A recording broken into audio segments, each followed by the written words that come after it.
We are in Warner Robins today with Marvin Lee, where those in attendance took a little time this M.L.K. Day to celebrate the life and legacy of Dr. Martin Luther King Jr.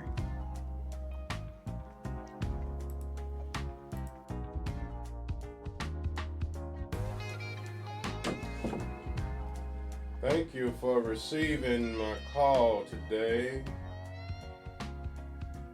I come not as a partisan, but as a preacher of justice and a citizen of this great nation.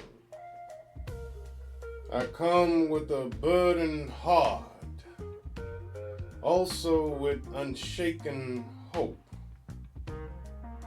I'm not here to question your motives, but to question the motives of a societal structure.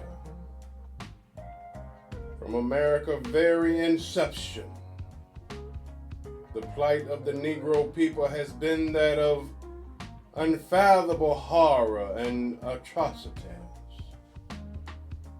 In 1863, the Emancipation Proclamation freed the slaves.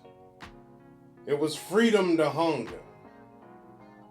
It was freedom to the winds and the rains of heaven. It was freedom without a roof over their heads. It was freedom to no food and to no land to cultivate.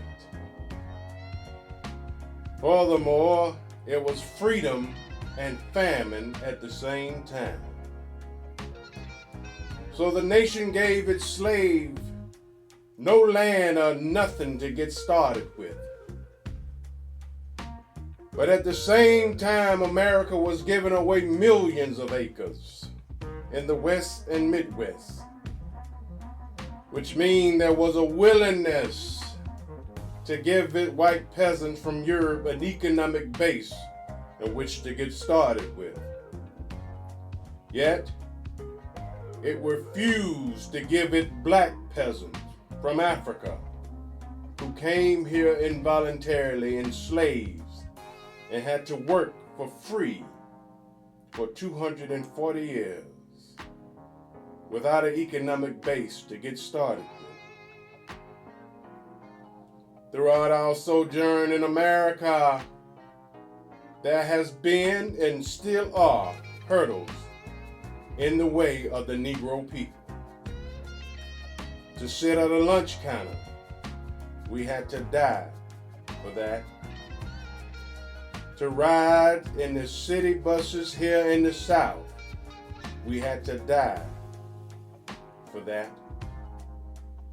To sit on a toilet or get a drink of water, we had to die for that. To vote in our local and state elections, we had to die for that. To get a proper education, we had to die. For job opportunities and fair housing, we had to die. There have not been one war fought at home or abroad in America that the Negro people did not participate to fight for the freedoms that we so enjoy today. But American soil is soaked with African blood. I'm reminded of a time I was driving down Georgia's highway, and my daughter asked a question. She said, "Daddy, why is Georgia clay so red?" I did not answer, but I had a thought. And the tears began to roll down my face. I went home that night and I went to the Lord in prayer. And I simply said, "Father, don't let it be." Yet there are some who say, "Why don't you all just work harder?" I think if you was to search the annals of history, Mr. President, You will find a people that has not worked harder than the Negro people here in North America for what they so rightly deserve. History has erased some of the great accomplishment of the Negro people, but burning of books to hide their history can then not erase the spiritual greatness that permeates throughout the Negro people. It can't be held down. God made a promise to Abraham, know of a surety that thy seed shall be a stranger in a land that is not theirs. And he shall serve them, and they shall be afflicted for 400 years. And also that nation whom they shall serve, I will judge. And afterwards shall they come out with great substance. With all due respect, Mr. President, we're coming to get our substance.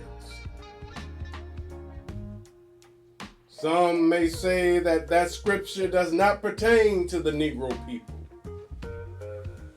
But as we so often hear from those that are in law enforcement, we fit the description.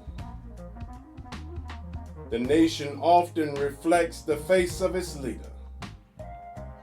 You have been given the loudest microphone in the land. There is anarchy in the streets of America today. I would respectfully ask that you use your voice and your platform to bring peace, fairness, and justice to all Americans in this great United States of America. I thank you for listening, Mr. President, and may God bring you peace and blessings.